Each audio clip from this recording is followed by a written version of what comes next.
अभिषेक झा जी, क्या होगा जो सपना देख रहे हैं, जो रणनीति नीतीश कुमार बना रहे हैं कि पूरे देश भर से सभी क्षेत्रीय पार्टियों को, दक्षिण से लेकर उत्तर तक चारों दिशाओं से सभी पार्टियों को एकजुट करेंगे, लेकिन उनका मकसद कामयाब होता नजर नहीं आ रहा है क्योंकि सब अब अलग अलग रास्ते पर निकल पड़े हैं। कैसे होगा 24 में और कैसे हराएंगे फिर बीजेपी को?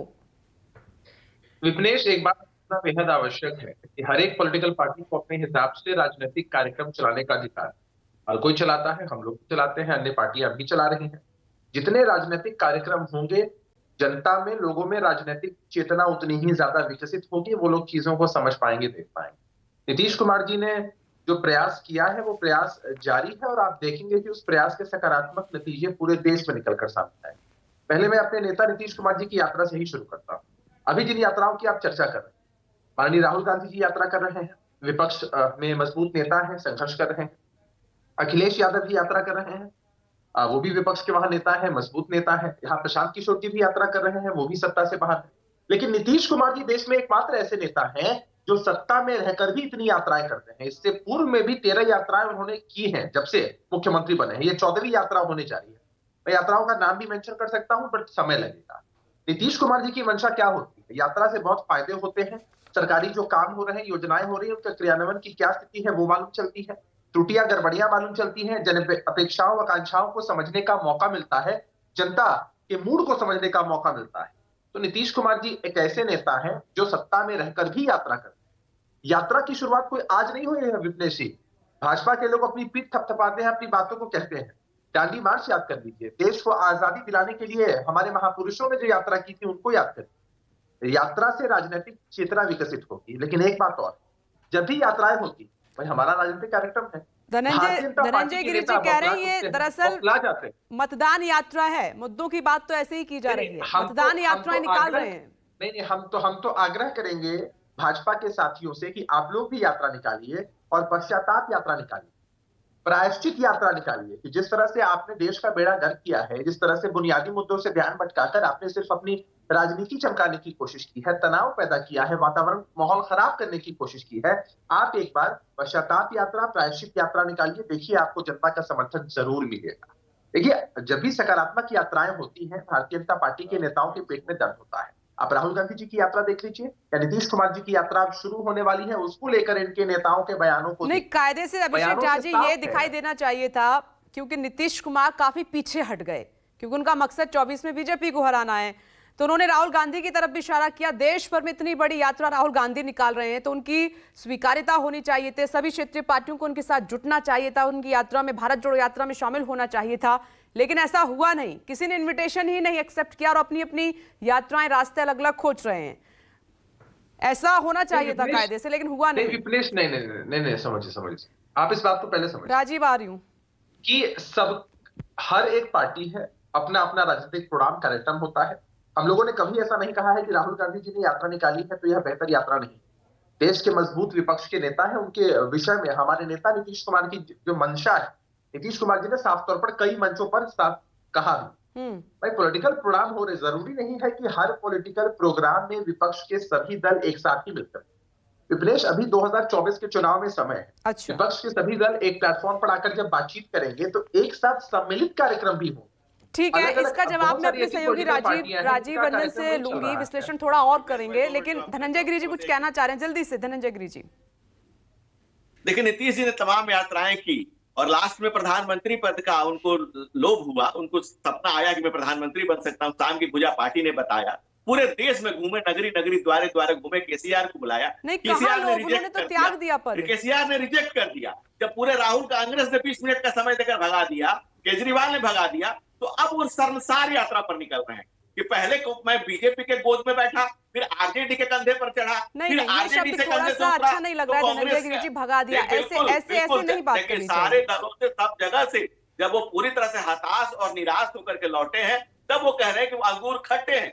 नीतीश कुमार का जो प्रयास है, आप बिहार में पोस्टर लगे थे, बिहार के आप अपने संवाददाता से पूछ लीजिए कि देश का प्रधानमंत्री कैसा हो, नीतीश कुमार जैसा हो। उनके अगल बगल वाले लोग, तमाम लोग कह रहे थे। भाई, आप कह रहे हैं ये सर्वसार यात्रा पर चल रहे हैं नीतीश कुमार जी, और घटते हुए, दरकते हुए, घिसते हुए, खत्म होते हुए जनाधार को समेटने की कोशिश कर रहे हैं, लेकिन वो समेटाने वाला नहीं है। अब क्या कितना बची है? 17 साल आप कहीं और रहे, 1.5 साल कहीं और रहे, रहे, 2 साल कहीं और रहे, 1 साल कहीं और रहे। क्या नैतिकता का कोई एग्जाम्पल बचा है? अभिषेक जी जल्दी से जवाब। कुछ कहने के लिए कुछ बचा है उनके पास? तो प्रायश्चित यात्रा, शर्मसार यात्रा तो नीतीश कुमार जी को निकालनी चाहिए, और जो निकाल रहे हैं वो।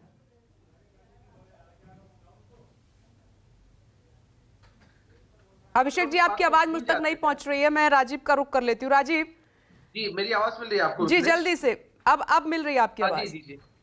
विपनेश, आपका राष्ट्रीय चैनल है, भाषा की मर्यादा का ख्याल होना चाहिए। जनता के द्वारा चुने गए मुख्यमंत्री के विषय में ऐसी भाषा का इस्तेमाल नहीं करना चाहिए। भाजपा कह रहे ये आपका व्यक्ति दिखाता है, भाषा का इस्तेमाल मत करिए आप।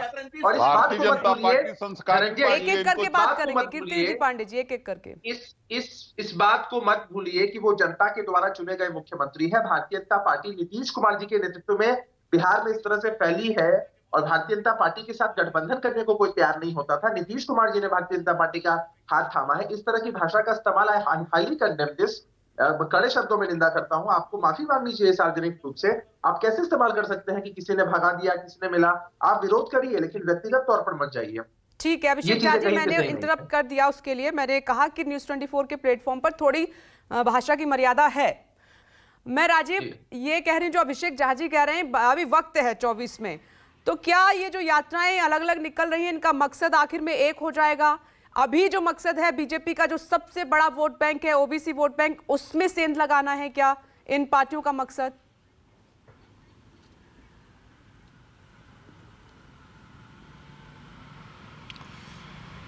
देखिए, अभी जो 2024 के लिए चुनाव है, वहां तो एक खूंटे पर प्रधानमंत्री नरेंद्र मोदी और बीजेपी खड़ी है।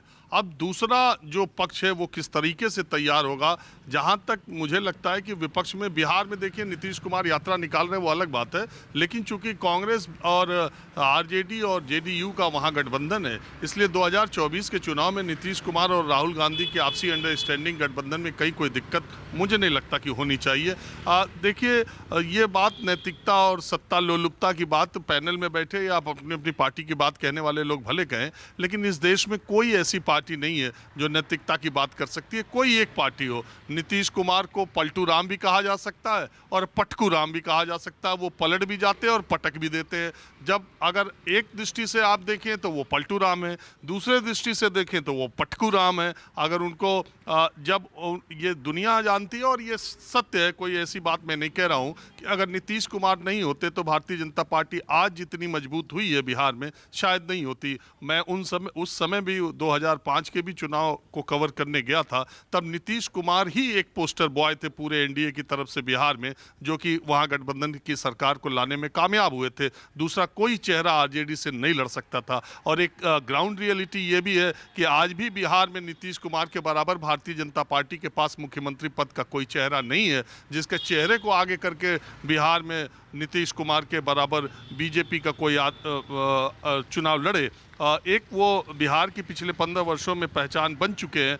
ये बात अलग है कि समय समय पर वो कलाबाजियाँ दिखाते रहे हैं सियासत की। इसी तरह आप देखें, महाराष्ट्र तो सबसे क्लासिक एग्जाम्पल है। सत्ता लोलुपता नैतिकता की बात भोर में जा कर के देवेंद्र फडणवीस के साथ अजीत पवार का शपथ ग्रहण हुआ। उसके बाद देखिए, जिसका शिवसेना को बाला साहब ठाकरे कहते थे कि मैं मिट्टी में मिला दूंगा, कांग्रेस के साथ गठबंधन नहीं करूंगा, कांग्रेस ने शिवसेना के साथ क्या क्या बातें की थी, और एनसीपी, शिवसेना और कांग्रेस मिल गई सत्ता के लिए। अब क्या नैतिकता, क्या सत्ता लोलुपता। उसके बाद फिर देखिए महाराष्ट्र में कि बीजेपी ने अपने सीएम को, जो उनके सबसे वरिष्ठ नेता थे, 5 साल मुख्यमंत्री रह गए थे, उनका डिमोशन करके डिप्टी सीएम बना दिया सत्ता की खातिर, और एक पार्टी को के विद्रोहियों को, बागियों को हर तरह का समर्थन दे करके वहां मुख्यमंत्री बनवा दिया। तो कहाँ सत्ता, कहाँ नैतिकता। कांग्रेस पार्टी की भी, बीजेपी की भी, सपा की बात, यही सपा आज राहुल गांधी की पीडीपी के साथ किया, नेशनल कॉन्फ्रेंस के साथ सरकार बनाई, दो पार्टियां थी, दोनों के साथ सरकार बनाई। यही अखिलेश यादव और राहुल गांधी यूपी को ये साथ पसंद करके एकाएक अखबारों के मुख पृष्ठ पर आए थे, और वो साथ यूपी को कितना पसंद आया आप देख ही रही हैं। अभी पीछे के चुनाव में अभी किस तरह का चुनाव हुआ है 2022 में कांग्रेस और सपा में, वो भी आपने देखा है। अभी जयंत चौधरी जो है वो अखिलेश यादव के साथ है। आरएलडी किस पार्टी के साथ नहीं रही है। चौधरी अजीत सिंह बीजेपी में मंत्री रहे, चौधरी अजीत सिंह कांग्रेस में मंत्री रहे, चौधरी अजीत सिंह थर्ड फ्रंट की गवर्नमेंट में मंत्री रहे। तो ये सारी ये बातें कहना कि ये सत्ता लुल्लुप हैं या नैतिक हैं, ये सारे एक ही पैमाने पर, एक ही तराजू पर सारे के सारे लोग हैं। कब किसका वक्त चलता है ये इंपॉर्टेंट है, और इन दिनों भारतीय जनता पार्टी और नरेंद्र मोदी का वक्त राष्ट्रीय स्तर पर बड़ा पुरजोर तरीके से चल रहा है। अब राहुल गांधी की भारत जोड़ो यात्रा से विपक्ष की चर्चा मीडिया में होने लगी है, यही बहुत बड़ी बात है। बिल्कुल।